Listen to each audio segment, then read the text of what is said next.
parfois que le mieux est l'ennemi du bien. Et c'est vrai qu'on peut reprocher à la Mao de sacrifier l'inspiration sur l'autel du nombre d'options consécutives. Il y a trop d'options en gros, et on passe plus de temps à paramétrer qu'à faire de la musique. Ça peut arriver, mais il y a des moyens de se rendre la vie plus facile. Notamment, le premier, et c'est de ça dont je vais vous parler pendant tout cet épisode, se faciliter la vie, l'un des premiers moyens, c'est le Project Template.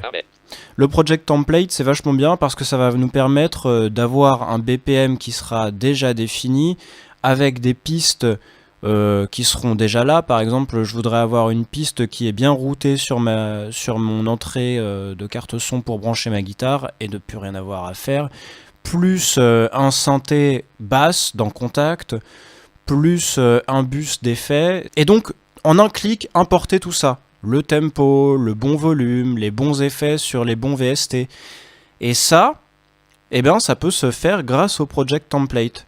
Comment on fait? Là, j'ai un projet donc, avec 3 pistes, NVDA, le micro sur la bonne entrée, et puis le générique qui me servira à chaque fois. Et donc, je voudrais que tout ça soit conservé.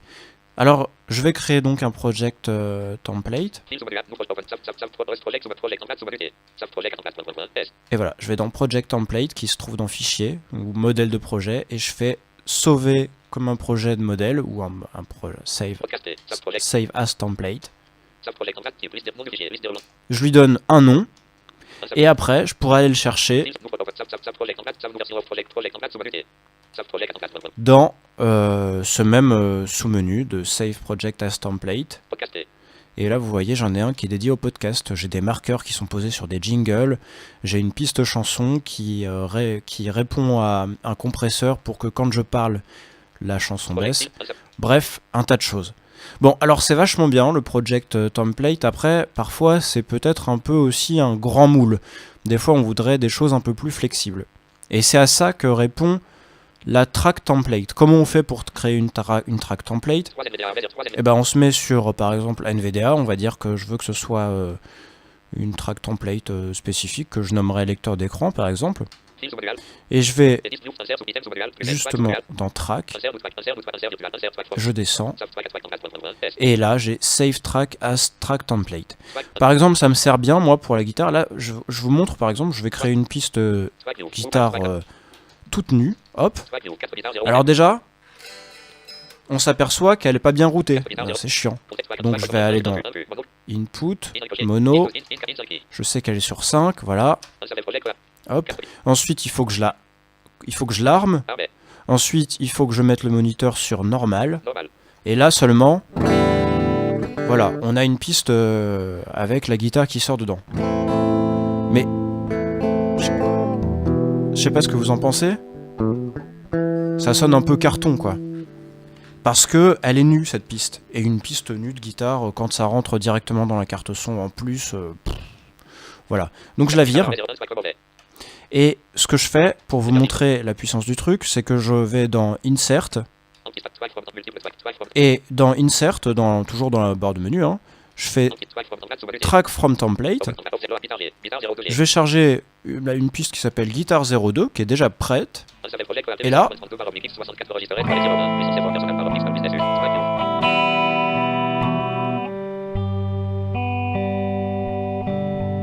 voilà. J'ai là-dessus un volume bien défini pour ma piste. J'ai quoi d'autre? Je vais dans la fenêtre des FX là pour vous montrer. J'ai un ampli à convolution, une réverbération à convolution pour simuler une pièce, un low pass high pass pour moduler la basse et les aigus, et puis un compresseur pour pas avoir trop d'écart entre le plus haut et le plus bas volume. Et ben ça, il m'a fallu 1 seconde pour l'importer, tout comme les project templates où il me faudrait 1 seconde pour les importer. Ça vous facilite la vie au quotidien et il ne faut pas s'en priver. Ce qui peut être bien aussi quand on a beaucoup de plugins tiers, c'est de les hiérarchiser nous-mêmes, de les classer plus finement que ce qui est fait automatiquement par Reaper, avec la possibilité de créer des dossiers personnalisés ou de les mettre en favoris. Je vous montre comment on fait ça. On va dans le navigateur d'FX.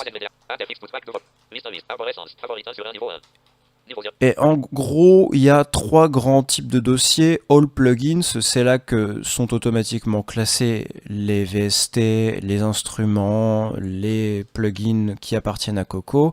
FXShane, je vous en parle juste ensuite. Et puis MyFolder qui vous permet directement de classer vous-même et qui contient déjà un sous-dossier qui s'appelle Favoris.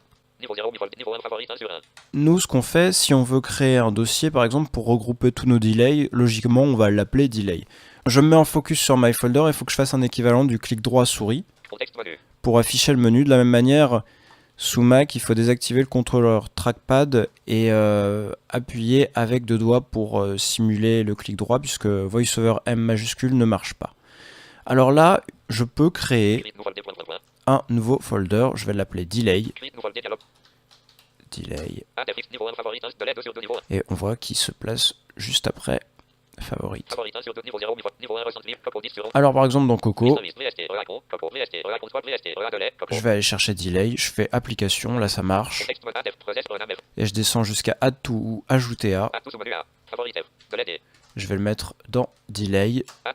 Mais vous avez vu aussi que je pouvais le mettre dans favorite. Ça marche exactement de la même manière. Alors si je vais dans mon dossier delay, maintenant je descends tout en bas avec fin. Voilà, on voit que j'ai un dossier fraîchement créé qui contient un seul effet. Il y a un truc qui peut être pas mal aussi quand on sait exactement où on veut en venir, qu'on connaît bien ces plugins, c'est plutôt que d'importer le plugin puis d'aller dans la fenêtre de plugins, chercher un des pré-réglages, directement de tout faire en une seule fois, c'est-à-dire d'importer le plugin et le pré-réglage. Rien de plus simple, on se met, si le plugin bénéficie de pré-réglage, dessus. Donc là, je vais garder RIA Delay, et puis je fais un clic droit dessus, je descends jusqu'à preset, et là on voit qu'il y a tous les presets qui sont disponibles. Alors je vais faire Stock Small Room par exemple. Hop. Et voilà, là j'ai ma voix, donc un delay et un delay bien spécifique. Voilà, alors je retire juste avec CTRL. Voilà, donc il faut que je fasse 2 fois CTRL Z parce que vous avez vu que même si nous on a tout mis en un seul clic, le delay, effectivement quand on fait CTRL Z, il apparaît dans son état initial. Donc ça c'est bien. Après, vous pouvez aussi vous-même enregistrer, par exemple si vous avez un synthé que vous avez passé 10 minutes à régler les oscillos, les LFO, les choses comme ça, et que vous voulez garder ce réglage pour des utilisations futures, c'est dommage de tout refaire à chaque fois. Je vous montre, là par exemple sur l'EQ qui est sur ma voix actuellement, je vais me faire un petit effet téléphone. Alors,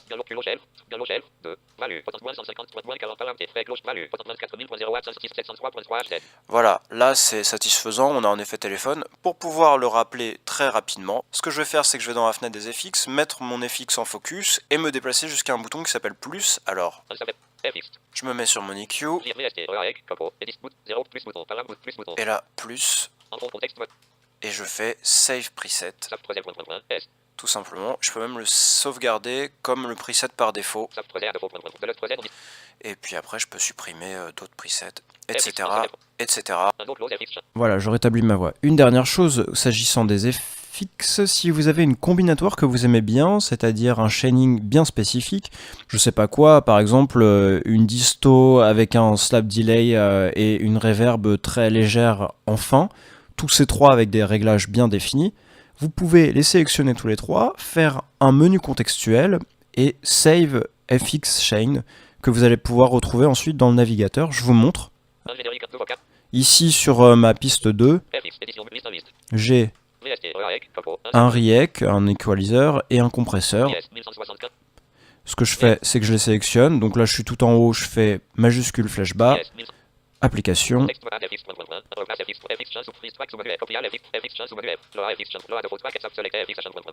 Save FXShane, je vais l'appeler micro podcast. Hop. Et là, je peux aller la rechercher dans FXShane. Voilà, j'en ai 2, dont un micro podcast que j'ai mal écrit. Mais c'est pas grave. Vous voyez, et après ça permet tout comme les track templates, enfin les modèles de pistes et les modèles de projet, de rappeler un ensemble de réglages, mais là pour les effets très rapidement. Je voudrais aussi signaler que Reaper gère très bien le travail sur différents onglets ouverts concomitamment. On va créer une nouvelle fenêtre de projet avec Alt majuscule N, ou alors dans File vous avez New Project Tab, et on va se déplacer entre les différents projets avec CTRL Tab et CTRL majuscule Tab. Par exemple, ça peut être bien pour comparer différentes, si vous travaillez sur des chansons, différents sons. Si vous avez un projet modèle que vous aimez bien, écoutez d'un clic que votre nouveau truc correspond bien à l'ancien. Ça peut être bien pour masteriser de manière égale. Ou alors, si vous avez une piste qui vous plaît bien dans un projet, vous allez la chercher dans le projet d'à côté. Alors voilà, là je suis dans un autre projet, c'est pour ça que ça résonne un peu. Je vais récupérer Reasynth.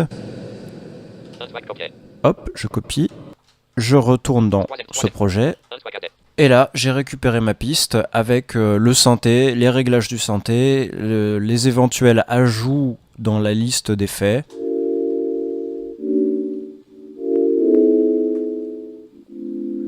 Ce qui fait que je peux rejouer exactement ce synthé. J'ai juste copié la piste d'un projet pour la coller dans un autre projet. Ça peut être très pratique pour information. Pour terminer, je vais vous parler de RIA Console qui vous permet de taper des commandes au lieu d'accéder à des menus pour faire des réglages. Je vous donne un exemple très simple. Si je me place sur ma piste, notamment là de synthé, je fais Alt C ou Option C chez les Mac users. Vous allez voir pourquoi je parle de Mac. Je tape V+3, ça correspond à, et je fais entrer.